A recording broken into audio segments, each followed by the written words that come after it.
Hi guys, welcome back to my channel. If you're new here, my name is Ina, and today I'm gonna talk about this type of orchids in front of me. They are called Renantheras. It's a genus of orchids, so I will tell a little bit more about its care and how I repot them. Specifically today, I will talk about Renanthera monachica or monachica. If you're interested to know a little bit more about this plant, if you have one of them, or if you're thinking about purchasing one of them, please hang out with me and let's explore a little bit more about these plants. To start, I have only two Renantheras. One is the one that we will explore today and that I will talk to you a little bit more.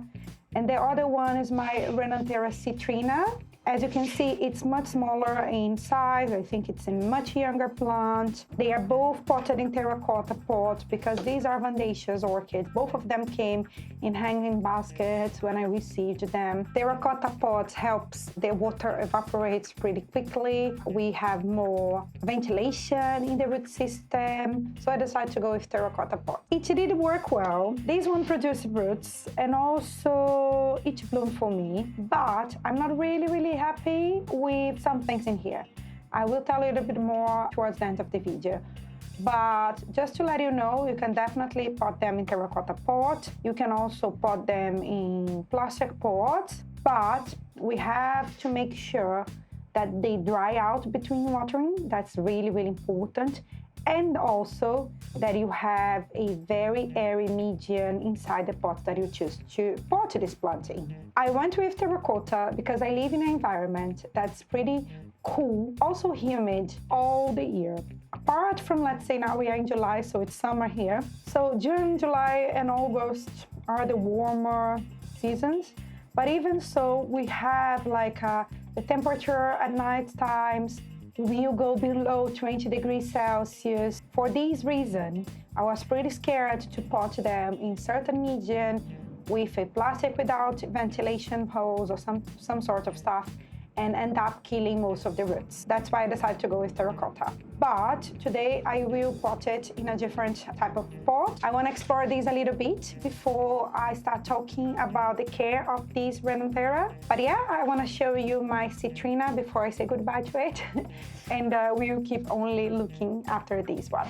Renanthera monachica or monachica, it's from the Philippines.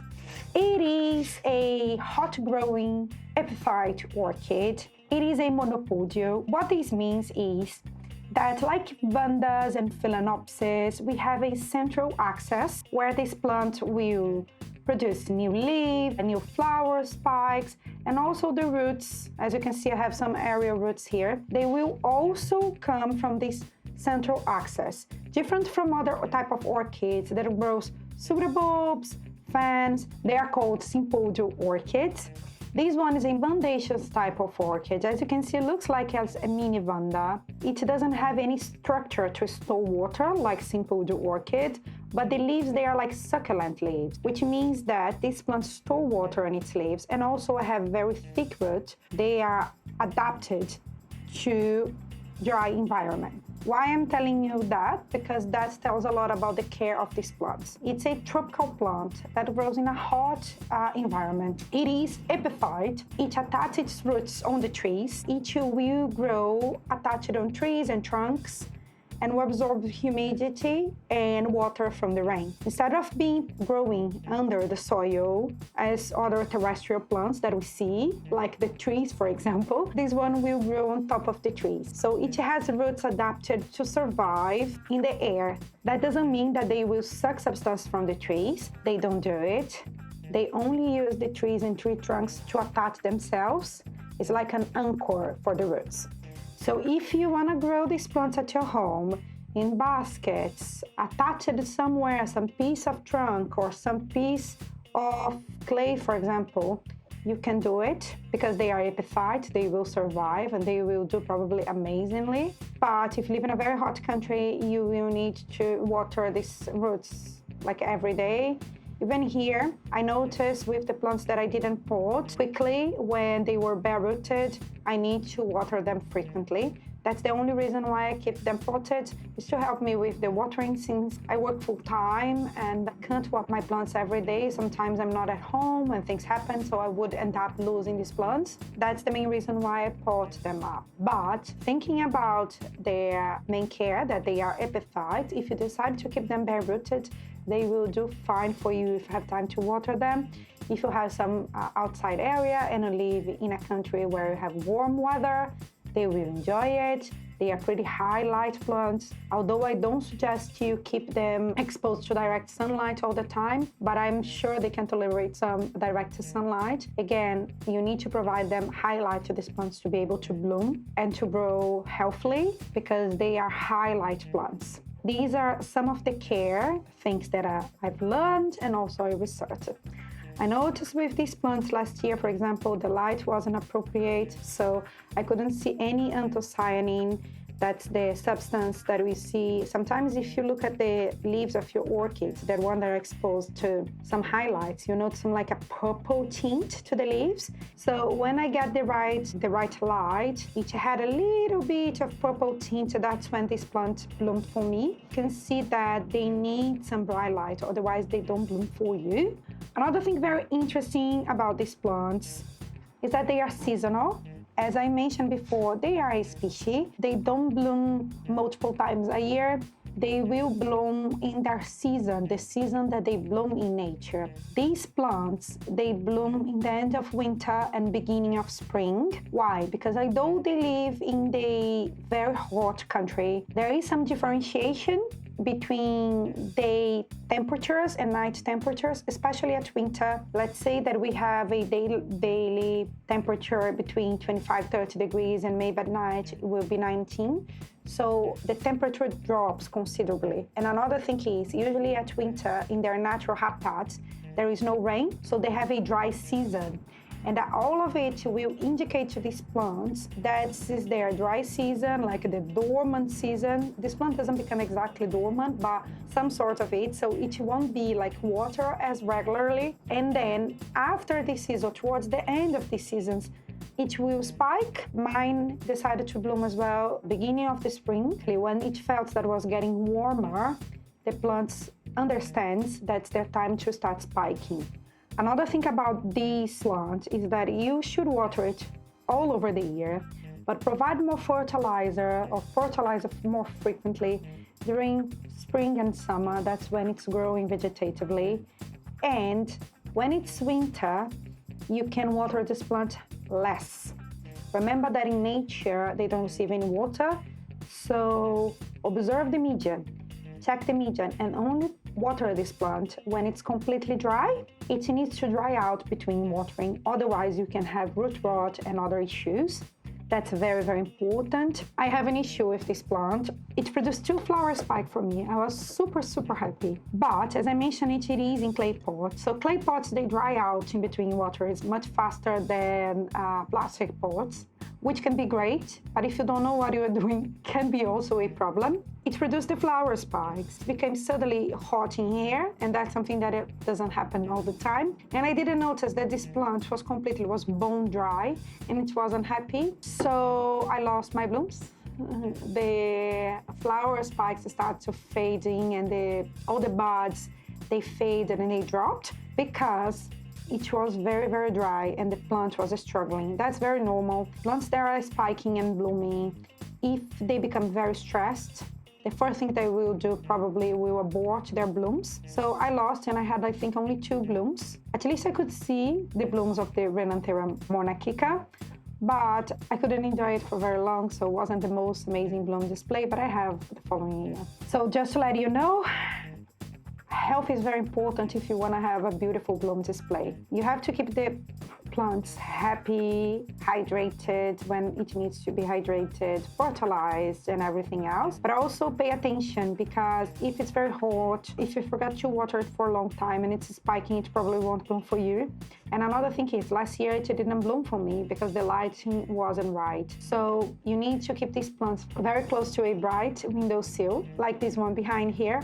Or There are some growing lights, but like good growing lights that will provide the right light that this plant needs to grow. What I have to do here today, why I'm talking about these plants today, is because I need to address it. It's not happy in this pot. I can see that I have some mold inside. It's normal. It's some decomposing organic matter. I didn't have a good quality of moss or good quality of bark, so it's all decomposing. I can see that I have also a long neck here. I don't have many roots near the median, but I have like some aerial roots coming through. I'm not happy with the result. Again, I decided to do with these plants specifically is I will take this out of this clay pot for now. I like clay pot. My collection, I have plastic pots and clay pots. I have both. For some orchids, it does work greatly. For vandas, I have big vandas. I have one in the clay pot, and I think it helps a lot. But with some orchids, they dry out super fast for me. I was imagining that would be really good for cool growing species mainly. So I have some Miltoniopsis, I have Masdevallias on the clay pot, but again, my Masdevallias are drying out very, very fast. So I need something to help me out with that. I need to repot it because really, like, it's horrendous. The median is horrendous. I'll tell you how I'm gonna do it. I'll show you the process. I hope you enjoy it. And if you're learning anything with me so far, please hit the like button and subscribe to my channel. It helps me a lot. Let's start this repotting, shall we? This is not a new plant, so it's been potted here for maybe almost 2 years now. So it's time for me to repot it. Usually these type of plants, I don't spray hydrogen peroxide on its root system because they come in hanging baskets. So you won't find snails on their root system. I don't spray, but if they come potted, if you feel safer to kill any pathogens, or if you have lots of mold on the root system and other things that you don't like green algae, you can definitely use hydrogen peroxide 3% to clean the root system. In this case, I won't use it because it came like hanging in a basket. It's been here for 2 years, so I won't use it today. What I will use to repot this plant is I have a plastic pot with ventilation holes, so I prefer to have more ventilation inside the pot. Also, I work with organic medium because I think it's cheaper and easier to find. So I use mainly bark and sphagnum moss. If you can, please find a good quality of moss. It will help a lot, and also a good quality of bark. So I have some slow release fertilizer here. Usually these plants need a fertilizer when they are growing. And also I have a pair of pruners if I need to cut any root that's dying. I don't think this plant has the most amazing root system. I'm gonna be very honest. As you can see, I can't see through the terracotta pot, but we'll explore that together. I feel that I can do a better work with it than I've done so far. Something that is very important here is I will use more bark than moss because I live in a cool place and bark will provide air around the root while the moss will give humidity. Since soon after August, in September, is already cold in here, I need to make sure that this plant has enough ventilation and is drying fast between its watering, because otherwise I will probably rot the root system and this plant won't be happy. The first thing that I will do here is very different, so I won't squeeze the pot because I can't actually. You don't know how to remove plants from terracotta pot. The best thing that you can do is grab the plant from the base. This one look very, very easy. I was not attached. The root system, look, I knew that. I knew that wasn't very healthy. Look, I will throw everything that is in here away. It's good that I reported because, yeah, it's not the healthiest plant. As you can see, I don't have many roots. I imagine that because the plant wasn't very attached to the pot. I squeezed the roots and I noticed that they were very mushy, so I cut them out. And as you can see, I don't have many live roots inside the pot. I have one good root here and the other roots are area roots. What I'm gonna do now is basically place it inside this transparent pot. I've already added some moss on the bottom here. So the moss helped me to suck the water from the base of my decorative or the other pot that will be with this batik pot, and I will distribute moist across the root and around all the pot. But I will use much more bark because I live in a cool place. So bark will maintain this medium dry and airy. Not exactly dry, but not moist all the time. And I need it to dry out between watering. What I'm gonna do now is I will place my orchid here because I know it will need to be towards the bottom of the pot. I want these roots here to have contact with the medium, and I will fill my medium here with moss and bark until the top. So I'm squeezing just to make sure the medium goes into its place, and I'm adding some moss and some bark. As I told you, much more bark than moss, but we will have some strands of moss to communicate with each other and make sure that all the humidity travels through the bottom to the top of this plant. That's the main thing. And I forgot to tell you about the flowers. Renanthera monachica or monachica has beautiful flowers. Probably showed you. I think the main feature of this plant is the flowers. People collect it because it has orange or yellowish flowers with very red dots. And also it's a species that you can find in orchid nurseries. People collected this plant. I think the main feature is its flowers. And another thing is if you enjoy vandas but you don't have space for big vandas, I think that's a good choice because it saves up lots of space and has many beautiful blooms. If you want to try something different, you don't have space for big vandas and you're planning and acquiring a Renanthera, I think it's a good choice. I think it's perfect. So I'm adding some more moss here. The last layer, the last thing that I will do here is to add some slow release fertilizer. It will help my plant to grow. This is the last layer of moss, and I will make sure I have bark covering all the moss here on the top.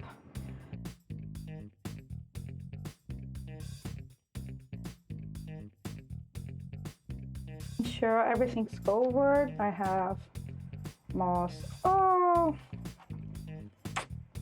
here on the root system. It's perfect. A little bit wobbly, but with time, when I have more roots inside this pot, it will be happy and also it will be much healthier now since the medium is much better, and I feel like this plant will be happier in here. So I have my plant potted. I'm gonna insert its tag. Oopsie. Let me clean the table. Let's remove all of this dirty from here so you can see my job. I have some air pockets on this pot, which is fine. As I mentioned, these plants love its air, and I live in a cool place. So air won't harm this plant, it will actually help it to grow. Not a lot because this moss is pretty dry, so it will also suck the water and will plump a little bit.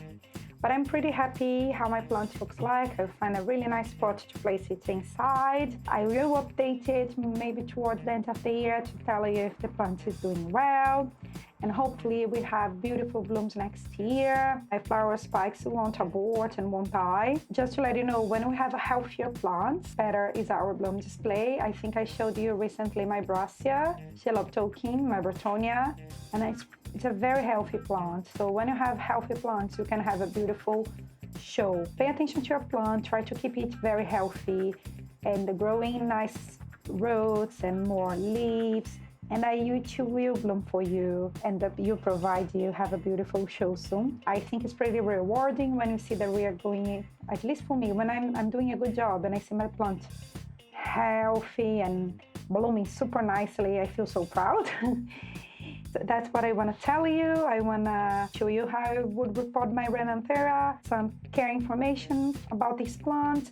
Let me know if you enjoy it down below. Let me know your thoughts about having Renantheras and which other orchid topics you'd like to see more. I would love to record more videos for you. Thank you very much and see you soon. Bye bye.